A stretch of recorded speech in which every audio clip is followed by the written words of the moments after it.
नमस्कार दोस्तों, बहुत बहुत स्वागत है आप सभी का रोशन सा स्टडी पॉइंट पे। और आज की इस वीडियो में हम सभी समझने वाले हैं क्लास 12th हिस्ट्री का जो चैप्टर नंबर 4 है, जिसका नाम है विचारक, विश्वास और इमारतें।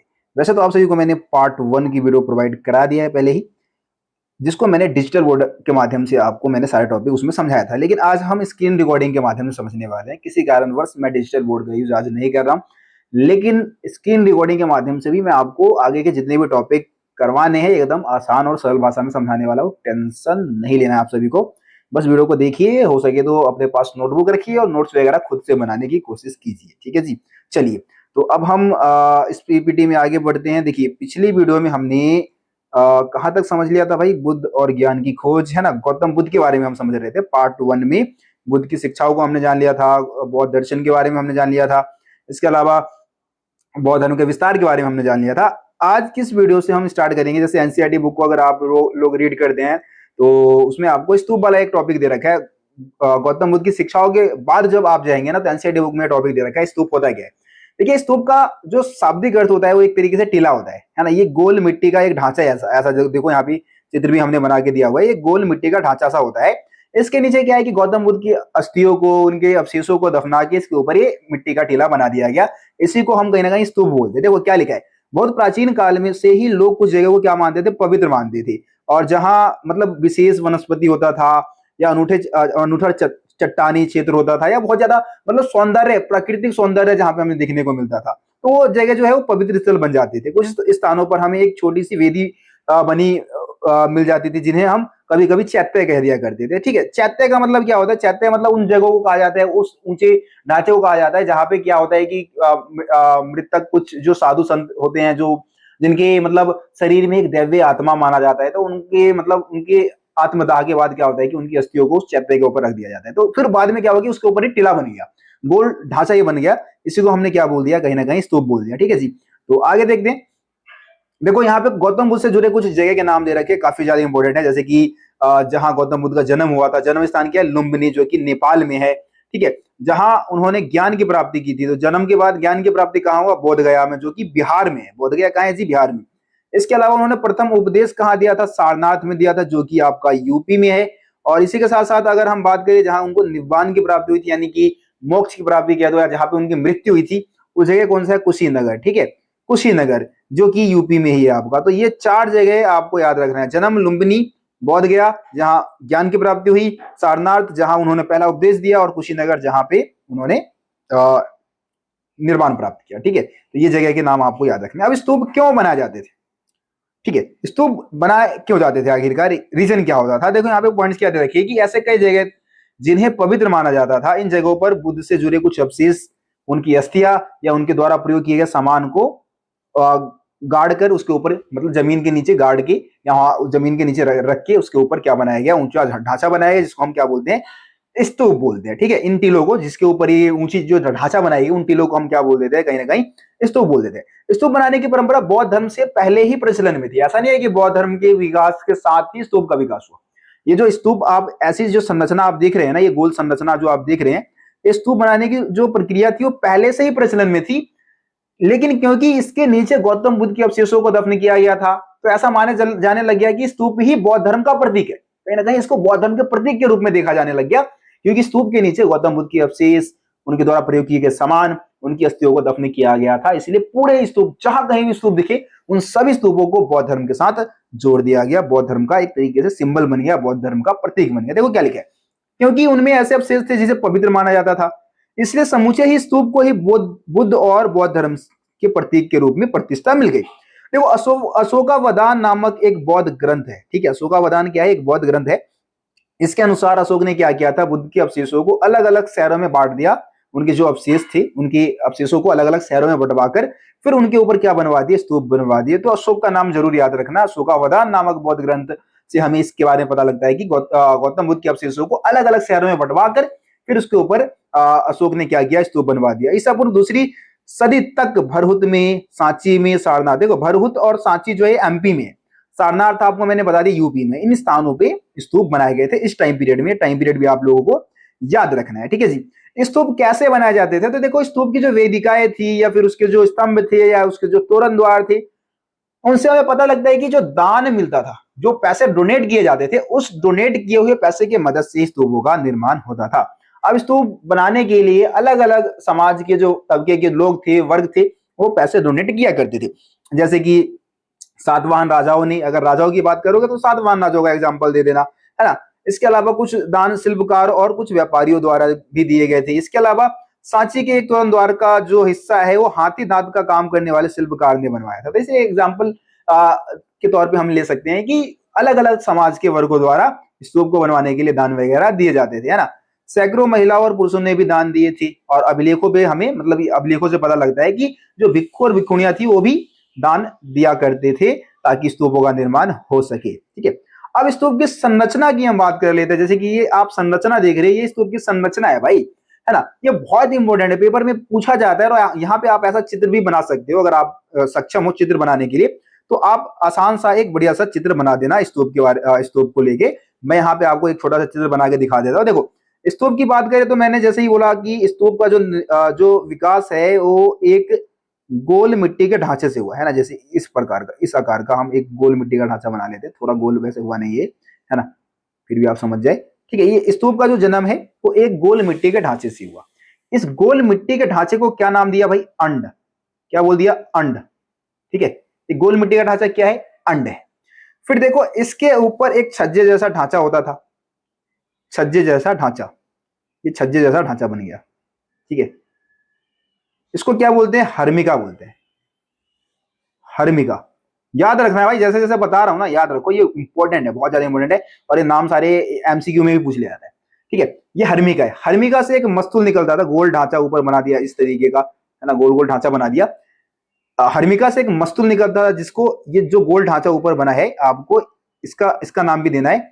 इसको यष्टि कहा जाता था। क्या कहा जाता था? यष्टि, मतलब घंटी जैसा ऊपर, सबसे ऊपर बना होता था, इसको यष्टि कहते थे, है ना। और हर्मिका से एक मस्तूल, जैसे मैंने आपको ये लंबा सा ढांचा बना के दिखाए, ये मस्तूल, और मस्तूल के ऊपर जो ये गोल ढांचा बनेगा, इसको क्या बोलेंगे? यष्टि बोलेंगे। क्या बोलेंगे जी?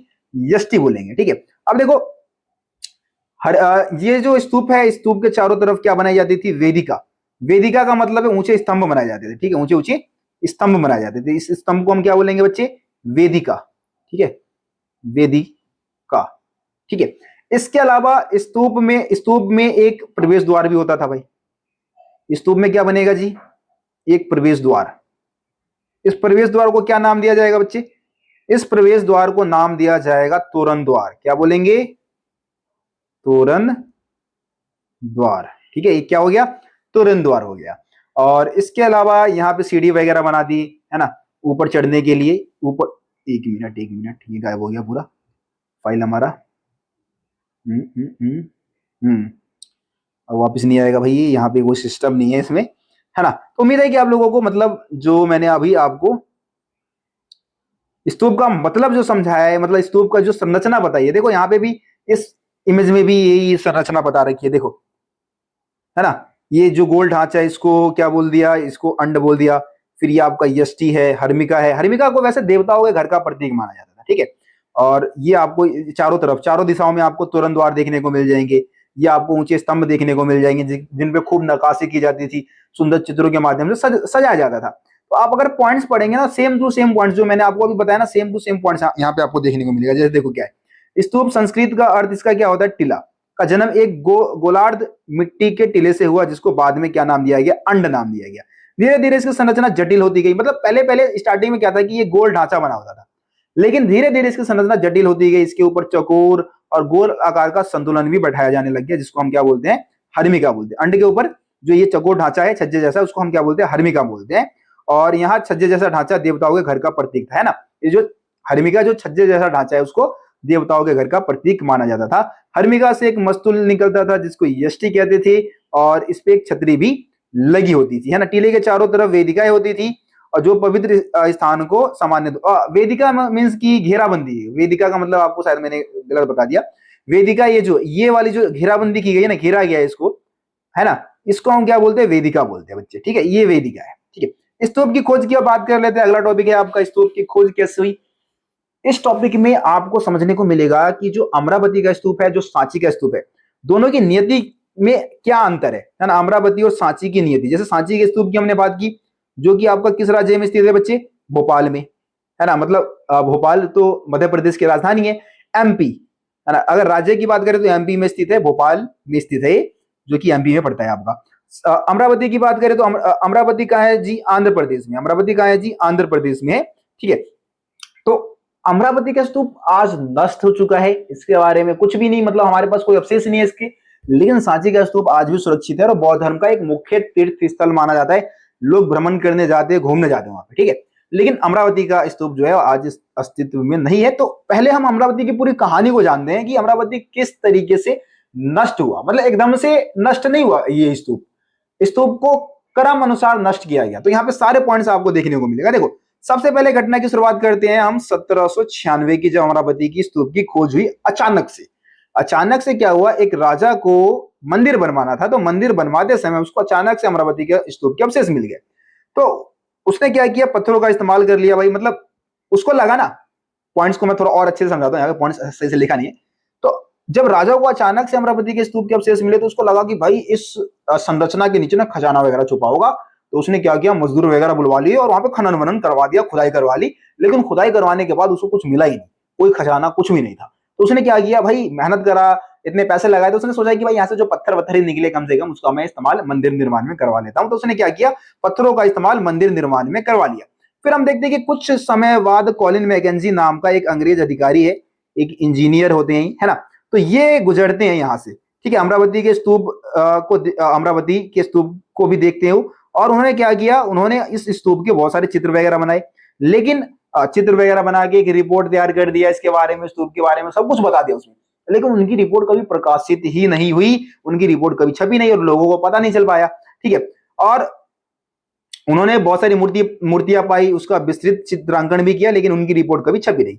फिर 1854 में आप देखोगे कि गुंटूर एक जगह है आंध्र प्रदेश में, यहाँ का जो कमिश्नर है वो अमरावती की यात्रा पर आता है।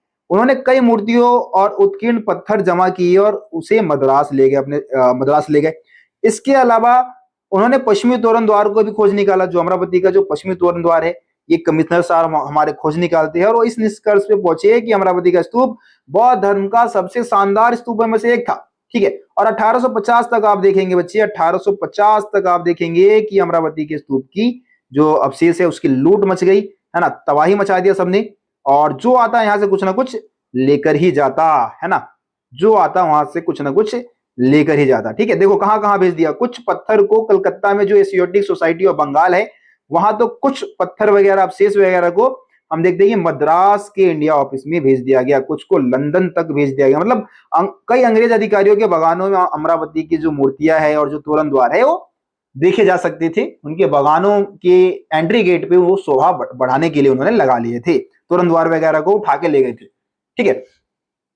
तो इस इलाके में कोई भी नया अधिकारी आता था, यहाँ से कुछ ना कुछ लेके जाता, कोई मूर्ति उठा लिया, कुछ पत्थर उठा लिए, कुछ अवशेष उठा लिए, मतलब कुछ ना कुछ लेके जाते। अगर मान लो कि बाई चांस किसी ने इसका विरोध किया, है ना, मान लो कि एक व्यक्ति है, ठीक है, मान लो व्यक्ति 1 है जो कि कुछ लेके जाना चाहता है, तो दूसरे वाले व्यक्ति ने क्या किया, व्यक्ति 2 ने क्या किया, मना कर दिया, विरोध किया कि भाई यहां से कुछ उठा के मत लेके जाओ। तो इसने बोल दिया कि भैया देख, मेरे से आने वाले पहले भी वाले ने भी तो ये सब किया, उसको तो तूने कुछ नहीं बोला, हमें क्यों बोल रहा है।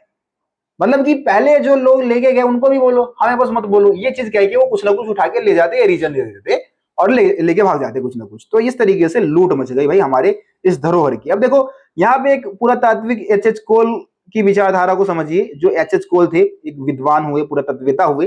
पुरातत्ववेता या पुरातात्विक जो हमारे एच कोल थे, उनका मानना यह था कि हमारे देश की जो भी धरोहर है, जो कलाकृतियां है, उसको संग्रहालय में ना रखकर हमें उस धरोहर को उसी स्थान पे सुरक्षित रखना चाहिए जहां पे वो मौजूद है, जो उसका मौजूदा स्थान है। मतलब कि जैसे मान लो ताजमहल अगर आगरा में है तो उसको आगरा में ही रहने दो ना भाई, उसको कहीं और उठा के मत लेके जाओ। उसको गिफ्ट के तौर पे उठा, उसकी दीवारों को, उस वहां पे जो संरचना है उसको उठा के कहीं और मत लेके जाओ, उसको उसकी उसी जगह पे रहने दिया जाए, है ना।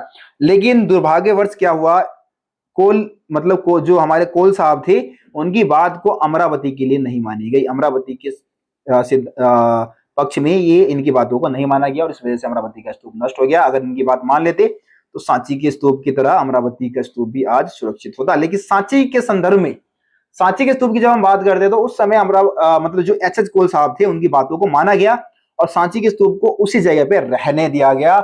इसके अलावा आप सभी को पता है भाई, सांची के स्तूप को बचाने में जो भोपाल की बेगम थी उन्होंने महत्वपूर्ण भूमिका निभाया, संरक्षण में महत्वपूर्ण भूमिका निभाया, लेकिन अमरावती के स्तूप के संरक्षण में किसी ने खास महत्वपूर्ण भूमिका नहीं निभाई।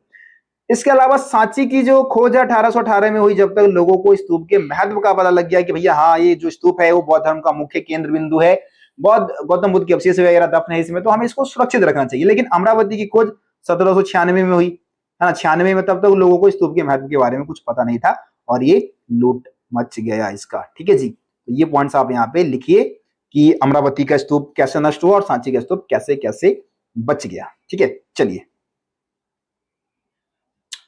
अब स्तूप की मूर्ति कला की हम बात कर लेते हैं, है ना।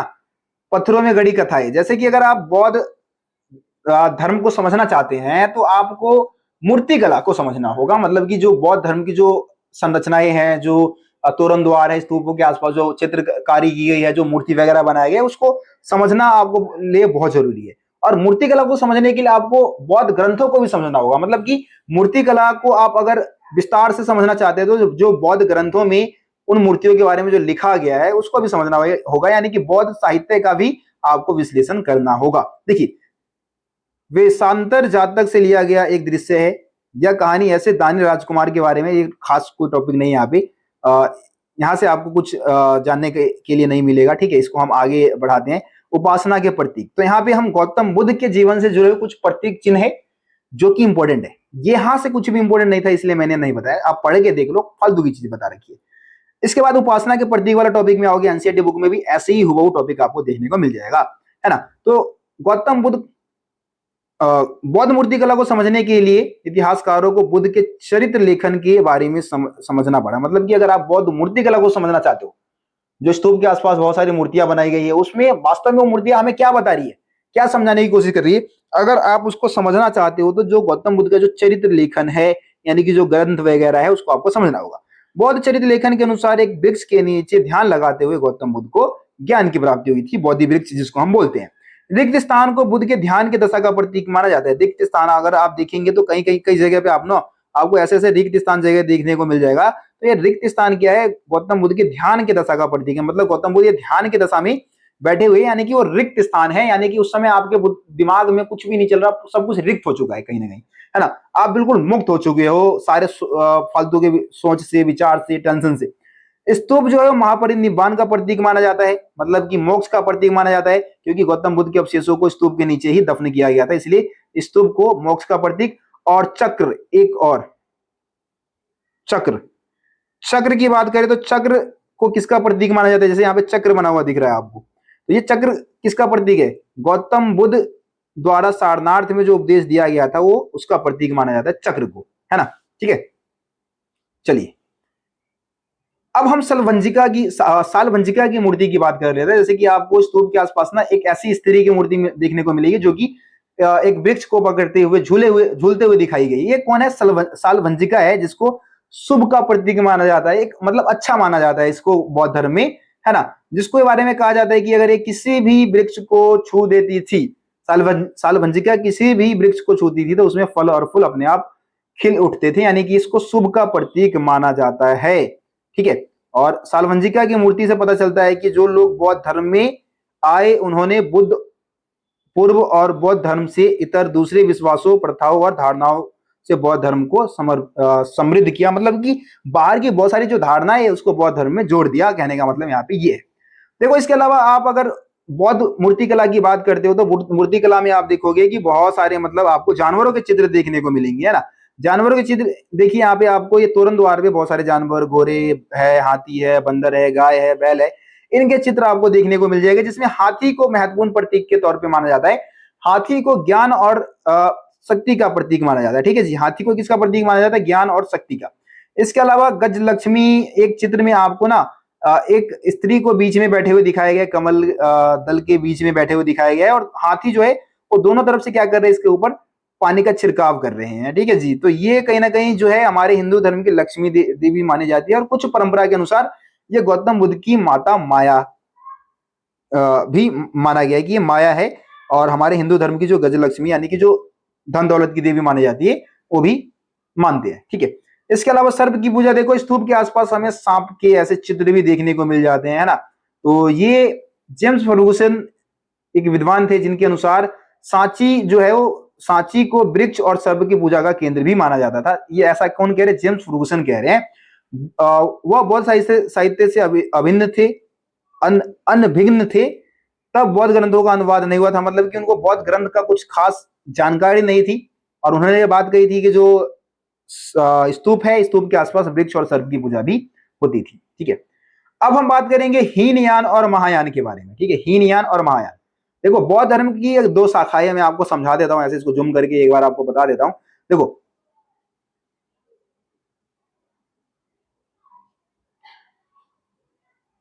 देखिए बच्चे, बौद्ध धर्म की दो शाखा है, महायान और हीनयान। देखो जो महायान वाले हैं ये बौद्ध धर्म की नई परंपरा मानी जाती है, इसको हम क्या मानते हैं? नई परंपरा। और ये वाली आपकी उल्टी हो जाएगी, ये पुरानी परंपरा मानी जाती है। ठीक जी, एक मिनट हो, कट गया ना, ये थोड़ा सिस्टम ठीक नहीं है ये। ठीक है, महायान और हीनयान की हम बात कर रहे हैं। ठीक है बच्चे, तो मैंने आपको बोला कि महायान जो है वो बौद्ध धर्म की नई परंपरा है। जो गौतम बुद्ध को क्या मानते हैं जी? इंसान मानते हैं। गौतम बुद्ध की पूजा कैसे करते हैं जी? मूर्ति रूप में करते हैं जी। ठीक है, लेकिन हीनयान वालों की अगर हम बात करें तो यह बौद्ध धर्म की पुरानी परंपरा है। जब गौतम बुद्ध जीवित थे तब से परंपरा कहीं ना कहीं चली आ रही है, ऐसा हम कह सकते हैं।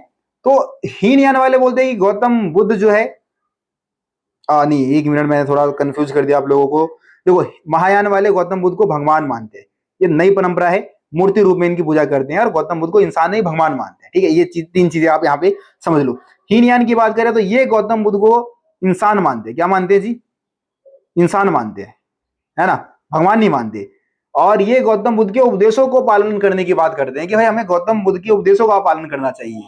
ठीक है, मूर्ति रूप में गौतम बुद्ध की पूजा नहीं करते। जितने भी आपको गौतम बुद्ध की मूर्तियां दिखेगी वो महायान वालों ने बनवाया है, महायान परंपरा के लोगों ने बनवाया है। तो महायान बौद्ध धर्म की नई परंपरा है, गौतम बुद्ध को भगवान मानते हैं और मूर्ति रूप में पूजते हैं। हीनयान गौतम बुद्ध को इंसान मानते हैं, बौद्ध धर्म की पुरानी परंपरा है और उनके उपदेशों को फॉलो करते हैं। ठीक है, तो ये आपका महायान और हीनयान के बारे में हो गया।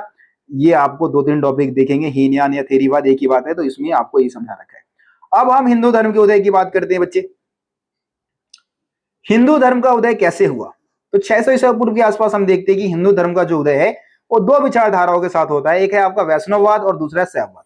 वैष्णववाद से समझ में आता है कि विष्णु देव की परंपरा होती थी। हिंदू धर्म की जो वैष्णववाद परंपरा है उसमें विष्णु देव की पूजा की जाती थी और शैववाद में शिव देव की आराधना होती थी। अब बारी बारी से हम वैष्णववाद और शैववाद को समझते हैं। तो वैष्णववाद में क्या होता था कि विष्णु देव के अवतारों की जिक्र की जाती है ना। अवतारवाद की जो पद्धति है वो आपको वैष्णववाद में देखने को मिलेगा और इसमें आपको विष्णु देव के टोटल 10 अवतारों का जिक्र किया गया है। और ऐसा माना जाता है कि ये अलग अलग अवतार देश के विभिन्न हिस्सों में लोकप्रिय है। और जब ऐसा माना जाता है कि जब पृथ्वी में पापियों का पाप बढ़ जाता है तो उसके विनाश के लिए लगभग हमारे जो विष्णु देव है वो 10 अवतार का जिक्र इनका किया गया है कि 10 अवतार लेंगे। इसमें से 9 अवतार ले चुके हैं वो, और 10वां अवतार आपको आप सभी को बताना है, कमेंट में बताना है कि विष्णु देव का जो 10वां अवतार है वो कौन सा अवतार है। और उसके ऊपर एक मूवी भी बन चुकी है, हाल फिलहाल में बनी है। तो आप सभी को कमेंट में बताना है कि विष्णु देव का 10वां अवतार जो कलयुग में होने वाला है उसका नाम क्या है, उस अवतार का नाम बताइएगा आप सभी। अब हम बात करते हैं शैववाद की। तो भाई देखो, शैववाद की बात करें तो शैववाद में आपको पता है शिव की आराधना होती है। शिव को कई बार आपको पता है लिंग के रूप में उनकी पूजा होती है और कई बार ऐसा माना गया कि मनुष्य के रूप में भी वो इस पृथ्वी पे उन्होंने अवतार लिया था। तो ये आपका वैष्णववाद के बारे में हो गया। उनकी खूबियों और प्रतीकों को उनके शिरोवस्त्र, आभूषण, हथियारों और हाथ में धारण किए गए अन्य शुभ अस्त्र और बैठने की शैली से इंगित किया जाता है। मतलब कि उनकी खूबियों को ये सारे प्रतीकों के माध्यम से दर्शाया जाता है। महिला और शूद्र जिन्होंने वैदिक साहित्य पढ़ने सुनने की अनुमति नहीं थी पुराणों को सुन सकते थे। देखो पुराण जो देखो वैदिक साहित्य को ना जो निचले तबके के लोग थे जैसे शूद्र है या फिर महिला पुरुष है, उनको पढ़ने सुनने की अनुमति नहीं थी, लेकिन पुराण को पढ़ और सुन सकते थे। पुजारी, व्यापारी, सामान्य स्त्री पुरुष एक से दूसरे जगह जाते आते रहते थे और अपने विश्वासों को, अवधारणाओं का आदान प्रदान करते थे। तो ये पॉइंट आप यहाँ पे बता दीजिए। चलिए जी, ये खत्म हो गया। अब हम मंदिरों की बात करेंगे। हिंदू धर्म के जो आरंभिक मंदिर थे उसकी क्या विशेषता थी? तो हिंदू धर्म के आरंभिक मंदिरों की बात करें तो मंदिर जो था एक चकोर कमरे के रूप में होता था, जैसे कि इस मंदिर को आप देखिए, है ना। मंदिर का जो विकास है वो चकोर कमरे के रूप में हुआ। इस चकोर कमरे को क्या कहा जाता था? गर्भगृह। गर्भ गृह, है ना, गर्भगृह कहा जाता था। और इसमें एक प्रवेश द्वार आपको देखने को मिलेगा, है ना, प्रवेश द्वार, जिसके मदद से, मतलब प्रवेश द्वार के द्वारा ही जो उपासक होते थे, उपासना करने वाले लोग मंदिर के अंदर बाहर जाते थे। मतलब प्रवेश द्वार होता था, तो जाहिर सी बात है कि प्रवेश अंदर इस प्रवेश द्वार से करते थे। फिर बाद में क्या हुआ कि मंदिर के ऊपर एक ऊंचा ढांचा बनाया जाने लग गया, जिसको क्या कहते हैं? शिखर कहते हैं, शिखर। ठीक है, इसको क्या कहा गया बच्चे? शिखर कहा गया। ये ऊंचा ढांचा जो है शिखर कहा गया। फिर बाद में मंदिरों के आसपास जलाशय और भी बहुत सारी व्यवस्थाएं, सभागार वगैरह बनाई जाने लग गई, जिससे कि मंदिर का और ज्यादा विस्तार हुआ। देखिए यहाँ पे पॉइंट्स पढ़ते हैं एक बार। देवी देवताओं की मूर्तियों को रखने के लिए मंदिर बनाए जाते थे। सूर्य के मंदिर एक चकोर कमरे के रूप में होता था, जिसको गर्भगृह कहा जाता था, और इसमें एक दरवाजा लगा होता था, जिससे कि उपासक अंदर बाहर जो है आया जाया करते थे। गर्भगृह के ऊपर देखिए आगे पॉइंट क्या है। गर्भगृह के ऊपर, गर्भगृह के ऊपर एक ऊंचा ढांचा बनाया जाने लग गया, जिसको हम शिखर कहते हैं। शुरू शुरू में मंदिर को पहाड़ों को काट के बनाया गया था, खोखला करके बनाया गया था, कृत्रिम गुफाओं के रूप में बनाया जाने लग गया था। अगर हम सबसे प्राचीन कृत्रिम गुफाओं की बात करें तो ईसा पूर्व 3री सदी में अशोक के आदेश से आजीविक संप्रदाय के संतों के लिए बनाई गई ये गुफा के तौर पे जो बनाई गई थी। इसके अलावा 8वीं सदी में कैलाशनाथ का मंदिर बनाया गया था। शिव देव का ही एक मंदिर है कैलाशनाथ का मंदिर, जो कि आपका पूरे पहाड़ को काट के बनाया गया था ये, है ना। और इसको बनाने वाला जो लोग थे वो अपना आश्चर्य ऐसे व्यक्त करते कि हे भगवान, ये मैंने कैसे बना दिया। मतलब कि उनको खुद विश्वास नहीं हो रहा है कि इतना बढ़िया शानदार मंदिर वो कैसे बना दिए। क्या हम सब कुछ देख और समझ सकते हैं? तो इस टॉपिक में आप देखेंगे, हम तुलना करेंगे भारतीय मूर्तिकला की, जो भारत की जो मूर्तिकला है, और जो यूनान की, ठीक है, यूनान की जो मूर्तिकला है, उन दोनों में क्या अंतर थे और किस तरीके से इस मूर्तिकला को समझने की कोशिश की। देखो, तो अनजाने को समझने की कोशिश, ये टॉपिक है आपका। यूरोप के विद्वान जब 19वीं सदी में भारतीय देवी देवताओं की मूर्तियों को देखते हैं तो वो बहुत मतलब समझ नहीं पाते, उसके महत्व को नहीं समझ पाते हैं। और कई सिरों वाला, कई हाथों वाले मनुष्य और जानवरों के रूप में मिलने वाले जो हमारे ये देवी देवता थे, उनको अजीब लगते हैं कि भाई जानवरों की सवारी कर रहे हैं, किसी का तोंद निकला हुआ है, कोई चूहे की सवारी कर रहा है, मतलब अजीब लग रहा है उनको, है ना। विद्वानों ने ऐसे अजीबोगरीब मूर्तियों को समझने के लिए उनकी तुलना एक ऐसी परंपरा से की जिससे वो परिचित थे। और ये परंपरा कौन सी थी? ये परंपरा थी प्राचीन यूनान की परंपरा, है ना, प्राचीन यूनान की मूर्तिकला। ठीक है, वे आरंभिक भारतीय मूर्तिकला को यूनान की कला से निम्न स्तर का मानते थे। बुद्ध और बोधिसत्व की मूर्तियों की खोज से उनकी उत्सुकता बढ़ने लगी। जो बोधिसत्व की जो मूर्ति थी, ये जो अफगानिस्तान साइड से, पेशावर से जो मूर्तियां मिली थी। एक मिनट, एक मिनट, एक मिनट, ओहो, माइक बंद तो नहीं हो गया भाई? एक मिनट, एक मिनट, एक मिनट, क्या हो रहा है ये?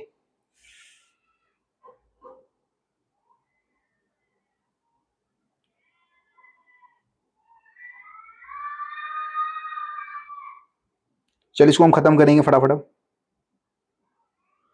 बस चैप्टर खत्म ही होने वाला है। ठीक है, तो ये आपका यहाँ पे टॉपिक दे रखा है। तो उन्होंने क्या किया, भारतीय मूर्तिकला को समझने के लिए यूनान की जो मूर्तिकला है उससे तुलना की। और क्योंकि यूनान की जो मूर्तियां थी वो कहीं ना कहीं भारतीय मूर्तिकला से मिलती जुलती थी, तो ये इससे काफी ज्यादा हेल्प उनको मिली थी। ठीक है, इसमें बाकी आप देख लेना, यही सारे पॉइंट्स बता रखे हैं। आपका ये जो चैप्टर है यहाँ पे खत्म होता है ना। और कोई एक्स्ट्रा चीजें इसमें नहीं बता रखी है, यही सारी चीजें इसमें बता रखी है। तो ये आपका जो टॉपिक है, ये जो चैप्टर है, खत्म होता है। उम्मीद करता हूँ आप लोगों को सारे टॉपिक्स समझ में आ गए होंगे, किसी पॉइंट में कोई दिक्कत आप लोगों को नहीं होगा। ठीक है जी, तो अब मिलेंगे आप सभी से,